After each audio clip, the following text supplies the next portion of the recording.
हैदराबाद के कुंदन बाग की कहानी है। कहानी बेहद इंटरेस्टिंग।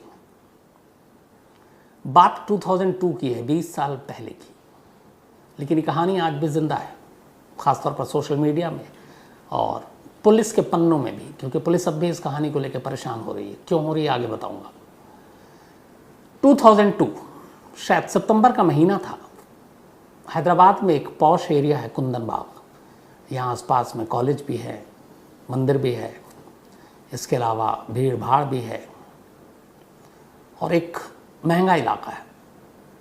अमीर लोग भी रहते हैं लेकिन मिक्स पॉपुलेशन भी है। तो इसी कुंदन बाग में एक कोठी है, 2 मंजिला। सितंबर का महीना था। एक चोर रात के वक्त इस कोठी के अंदर बड़ी खामोशी से खिड़की के रास्ते दाखिल हो जाता है। अंदर घुसता है चोरी की नीयत के इरादे से। अंदर जाता है कुछ कमरे से होते हुए, चूँकि 2 मंजिला ये मकान है। उसके बाद अचानक बेडरूम में पहुंचता है। बेडरूम में पहुंचता है तो इस चोर की ही हवा ख़राब हो जाती है। आया तो बुरी नीयत से था, चोरी करने से था। हो सकता है उसे कोई चोरी करने से रोकता तो उस पर हमला भी करता, क्योंकि अमूमन कई बार चोर जानलेवा हमला भी कर देते हैं। तो उस चोर का भी शायद कुछ ऐसा ही इरादा हो। मोहम्मद साजिद नाम था इस चोर का। तो साजिद घर में घुसता है, तमाम कमरों से होते हुए अपने कहाँ पे कीमती सामान पैसे होंगे ढूंढते ढूंढते वो बेडरूम की तरफ बढ़ता है। जैसे ही बेडरूम में दाखिल होता है तो वो क्या देखता है कि बेडरूम में बेड पर 3 लोग पड़े हैं, एक महिला और 2 बेटियां उसकी। पहले तो वो डरता है, फिर सोचता है कि सो रहे हैं, लेकिन एक अजीब सी बदबू भी आई। फिर वो करीब गया, बड़े दबे पाँव से उसने नज़दीक से जाकर देखा। जब नज़दीक से जाकर देखा तो लगभग उसकी चीखें जो हैं वो घुट कर रह गई, क्योंकि वो सो नहीं रही थी। उन तीनों की बॉडी को देखकर उसे लगा कि इनको मरे हुए काफ़ी टाइम हो गया। बदहवास चोरी की नीयत से गया एक चोर, कमरे में 3 लाश उसके सामने पड़ी हुई, उल्टे पैर भागता है, कोठी से बाहर निकलता है। बाहर निकलने के बाद थोड़ी देर तक खुद को संभालता है। उसे लगता है ये क्या हो गया। जो कुछ देखा उसे खुद पर यकीन नहीं हो रहा है और किसी को पता नहीं। अच्छा, वो इस घर की बड़े दिन से निगरानी कर रहा था कि यहाँ चोरी करनी है। उसे पता था कोठी है, पैसे होंगे, जेवर होंगे, और उसे कोई ऐसी भी चीज़ नज़र नहीं आई। मौका मिला उस दिन, खिड़की से कूद कर अंदर घुस गया। अब अंदर से जो कुछ देखा, बाहर आने के बाद बड़ी मुश्किल से उसने अपनी सांसें संभाली, खुद को नॉर्मल किया। इसके बाद सोचा अब क्या करूँ क्या करूँ। उसे ये डर भी था कि घर से निकला हूँ, किसी ने देख लिया, कल को पकड़ा गया तो क्या होगा। आखिरकार उसने तय किया कि वो पुलिस स्टेशन जाएगा। अब एक चोर जो चोरी के मकसद से घर में गया लेकिन चोरी नहीं की, फिर वो पुलिस स्टेशन जा रहा है ताकि अपने आप को बचा सके। पुलिस स्टेशन जाता है बदहवास, और पुलिस स्टेशन जाने के बाद वो पुलिस से कहता है कि मैं कुंदन बाग की एक कोठी में चोरी करने के लिए गया था, लेकिन वहाँ घर में 3 लाशें पड़ी हैं। अब पुलिस भी सुनकर हैरान हो जाती है। पुलिस फ़ौरन पहले तो उस चोर को दबोचती है, क्योंकि पुलिस का पहला ख्याल यही था मन में कि ये चोर है, चोरी करने गया, शायद नाकाम हो गया और उसने कत्ल कर दिया। अब चोर को पकड़कर पुलिस की एक पूरी टीम कुंदन बाग की उस कोठी में पहुंचती है। कोठी में पहुंचने के बाद पुलिस सबसे पहले उस रूम में जाती है जहां चोर ने बताया। वहाँ देखती है कि बेड पर 3 लाशें पड़ी हैं, बुरी तरह डिकम्पोज्ड, लगभग सड़ चुकी हैं। कमरे को और बारीकी से मुआयना करती है पुलिस तो देखती है कि अलमारी में जो कपड़े रखे थे वो इधर उधर बिखरे पड़े हैं, चेकबुक थे वो फर्श पर पड़े हैं, कुछ और डॉक्यूमेंट्स थे वो इधर उधर पड़े हैं। घर में एक सेंट्रो कार थी वो बाहर खड़ी है, और ऐसी कोई चीज़ नज़र नहीं आई। पुलिस ने फ़ौरन तीनों डेड बॉडी को अपने कब्ज़े में लिया और हॉस्पिटल भेज दिया। अब चोर पुलिस के कब्ज़े में। सुबह होते होते ये बात फैल गई कुंदन बाग के इलाके में कि यहाँ 3 कत्ल हुआ है और एक चोर जो है वो पकड़ा गया है। अब पुलिस का सारा शक इसी चोर पर है। किसी चोर ने चोरी में नाकामी होते हुए या विरोध करने पर उन तीनों को मार डाला। अब वो बार बार गिड़गिड़ा रहा कि साहब मैं बेकसूर हूँ, मैं चोर ज़रूर हूँ, चोरी करने गया, चोरी की भी नहीं, जो हालत देखी मैं भाग कर सीधे आपके पास आया। पुलिस उसकी बात पर यकीन नहीं कर रही है। खैर, इसके बाद लाश को पोस्टमार्टम के लिए भेजा। अब जब पोस्टमार्टम की रिपोर्ट आई तो इस बार चौंकने की बारी पुलिस की थी। पोस्टमार्टम रिपोर्ट के मुताबिक इन तीनों की मौत करीब 3 महीने पहले हो चुकी थी। सितंबर के हिसाब से जून के महीने में। फिर पुलिस ने अंदाज़ा लगाया उस घर में एक आखिरी अखबार मिला, न्यूज़पेपर, जो 21 जून का था। इस अंदाज़ा लगाया गया कि 21 जून से पहले ही इन लोगों की मौत हो गई। अब यहाँ पे चोर बेगुनाह साबित हो गया। क्यों? क्योंकि चोर एक रात पहले उस घर में दाखिल हुआ, जबकि उस घर के तीनों लोगों की मौत 3 महीने पहले हुई। तो चोर जो कुछ कह रहा था इसका मतलब है सच कह रहा था। तो इसलिए चोर को उस घर में घुसने, गलत तरीके से लीगल चोरी की मकसद से, उस मामले में उस धाराओं के साथ तो गिरफ्तार कर लिया गया, लेकिन 3 कत्ल के इल्ज़ाम से उसको पुलिस ने बरी कर दिया। अब लेकिन सवाल ये था कि इन तीनों की मौत कैसे हुई। पुलिस दोबारा घर जाती है, तफ्तीश करती है। घर के अंदर जब तलाशी लेती है तो अजीब अजीब चीज़ें मिलती हैं पुलिस को। एक काला जादू की किताबें मिलती हैं, कुछ भूत प्रेत की उस टाइप की चीज़ों की किताबें मिलती हैं। उसको देख के लगा कि कुछ अंधविश्वास टाइप की चीज़ें हैं। एक फिनाइल की बोतल भी मिलती है। पोस्टमार्टम रिपोर्ट जब आती है तो मौत की वजह जब उसमें लिखी थी, उसमें यह था कि कोई पॉइज़न की वजह से इन तीनों की मौत हुई है। न दम घुटने से, न गला घोटने से, बल्कि कोई जहरीली चीज़ पीने से। अब फिनाइल की एक बोतल थी तो पुलिस को यही लगा कि इन तीनों ने फिनाइल की बोतल पी ली। लेकिन सवाल ये कि अगर इन तीनों ने अपनी मर्जी से खुदकुशी की है तो उसकी वजह क्या है।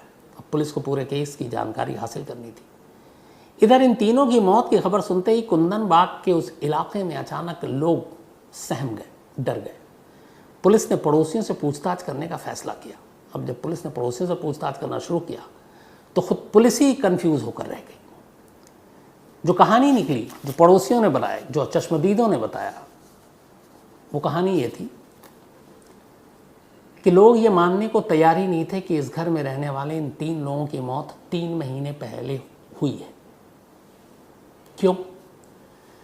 जितने लोगों ने पुलिस को स्टेटमेंट दिया उनमें से कुछ ने कहा कि हमने परसों ही रात देखी, कुछ ने आखिरी जिस रात चोर घुसा था उस रात की भी गवाही दी कि हमने इन तीनों को बाहर, घर के बाहर टहलते देखा, रोड पे देखा। अब पुलिस कह रही है क्या पागलपन है। पोस्टमार्टम रिपोर्ट डेड बॉडी की हालत बता रही है कि मौत को 3 महीने हो चुके हैं। ये कह रहे हैं हमने कल, परसों, तरसों, पिछले हफ्ते भी देखा है।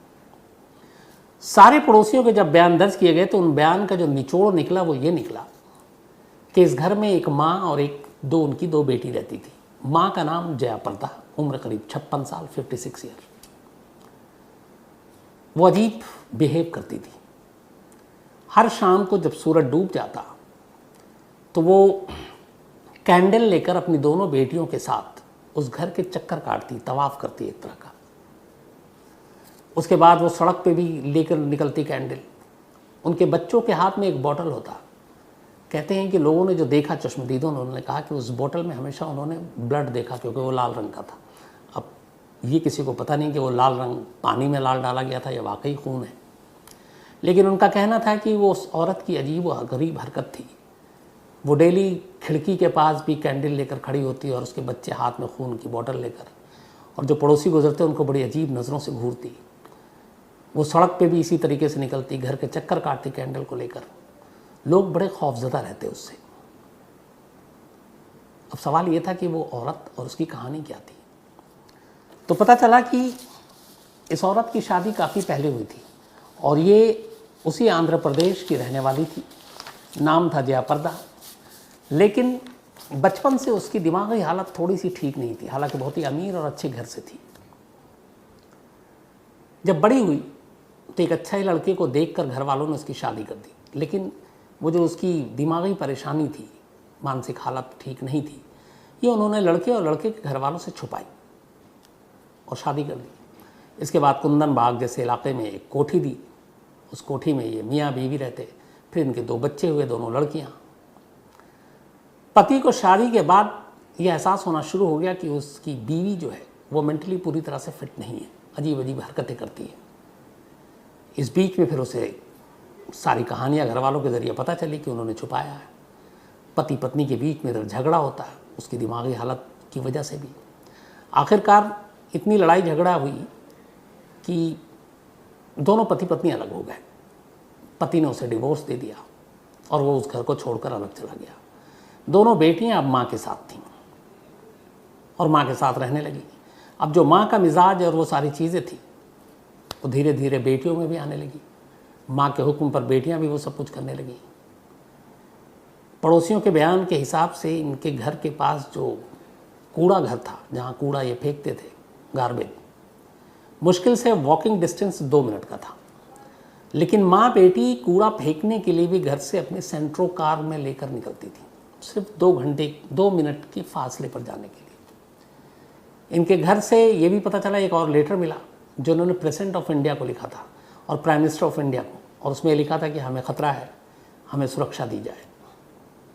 तो ये सारी चीज़ें घर में मिली, वो भूत प्रेत ओझा उसके और ये सारी आत्माओं की किताबें, कैंडल लेकर घर के चक्कर तवाफ़ करना, खून की बोतलों के साथ बच्चों का निकलना खेलना, ये सारी चीज़ें कहीं ना कहीं इशारा कर रही थी कि इस घर में रहने वाले लोगों की मानसिक हालत पूरी तरह ठीक नहीं थी। लेकिन पुलिस यह यकीन करने को तैयार नहीं थी कि जिन लोगों की मौत 3 महीने पहले हुई है, उसे पड़ोसी 24 और 48 घंटे पहले तक कैसे ज़िंदा देख रहे थे, उसी इलाके में टहलते हुए, घूमते हुए। लेकिन पुलिस को यह भी समझ में नहीं आ रहा था कि 1, 2, 3 पड़ोसी ऐसा करें, सारे के सारे पड़ोसी जो एक ही तरह के बयान दे रहे हैं। फिर ये भी लगा कि कहीं ऐसा तो नहीं है कि इस प्रॉपर्टी को लेके भी इस हॉन्टेड प्लेस घोषित करने या इस घर वालों को या घर को डराने के लिए, कई बार ऐसा होता है, ये साजिश तो नहीं है। लेकिन पता चला ऐसी भी साजिश नहीं है। फिर पुलिस ने जांच की तो पता चला कि कुछ साल पहले वहीं पे एक कॉलेज है, उस कॉलेज के कुछ स्टूडेंट्स ने भी कंप्लेंट की थी इस कोठी में रहने वाले लोगों के खिलाफ कि रात को ये लोग अजीब अजीब तरीके से हरकतें करते हैं, खून की बोतल लेके बच्चे घूमते हैं, कैंडल जलाते हैं। पुलिस ने खैर उस पर लगा कि ये सब ऐसी चीज़ें हैं तो ध्यान नहीं दिया। लेकिन अब लाश मिलने और पड़ोसियों के बयान ने पुलिस को उलझा के रख दिया। लेकिन कानून कानून है, भूत प्रेत में विश्वास रखते ही नहीं, उसे तो सबूत चाहिए। 3 महीने तक पुलिस ने इस पूरे मामले की जांच की, तमाम डॉक्टरों के ओपिनियन लिए, पोस्टमार्टम रिपोर्ट पे दोबारा ओपिनियन लिया गया और फिनाइल की बोतल के ज़रिए ये फिर पुलिस ने इस्टेब्लिश किया कि इन तीनों की मौत किसी और वजह से नहीं हुई, बल्कि तीनों ने फिनाइल पी थी और उसकी वजह से मौत हुई, और ये कि इन लोगों की जहनी हालत, मानसिक हालत ठीक नहीं थी। ये कहकर पुलिस ने करीब 3-4 महीने बाद इस केस को क्लोज कर दिया। इसमें कोई फाउल प्ले या कत्ल हुआ है, ये सारी चीज़ें पुलिस ने नहीं मानी। अब पुलिस ने ये अपनी तरफ से तो केस क्लोज कर दिया, लेकिन लोगों की बातें, लोगों के जो मन में आया वो चलती रही, कहानियाँ बनती रहीं। धीरे धीरे आलम ये हुआ कि जब न्यूज़पेपर और बाकी जगहों पे ये खबरें आई तो कुंदन बाग की ये कोठी एक टूरिस्ट स्पॉट बन गया। लोग दूर दूर से देखने आने लगे। पास में एक डिग्री कॉलेज है, वहाँ से भी जो बच्चे पढ़ते हैं वो आने लगे। हॉस्टल है, वो रात को भी आने लगे। लेकिन फिर वक्त बीतने के साथ साथ कुंदन बाग की ये कहानी, ये मिस्ट्री धीरे धीरे एक तरह से गुम होती गई, इस पे बातें कम होने लगी। लेकिन अचानक 2016 के बाद सोशल मीडिया के दौर में जब ये सारी यूट्यूब से लेकर बाकी चीज़ें आई तो बहुत सारे हॉन्टेड प्लेसेस और इसकी बातें होने लगी। तो कुछ लोगों ने डाल दिया कुंदन बाग इंडियाज़ का एक बड़ा हॉन्टेड प्लेस, इसी कोठी को लेकर। अब जब ये डला तो लोगों में फिर से एक बार ये कहानी जिंदा हो गई। अब क्या हुआ कि इस डिग्री कॉलेज में जो हॉस्टल में बच्चे रहते हैं उन तक ये बात पहुंची।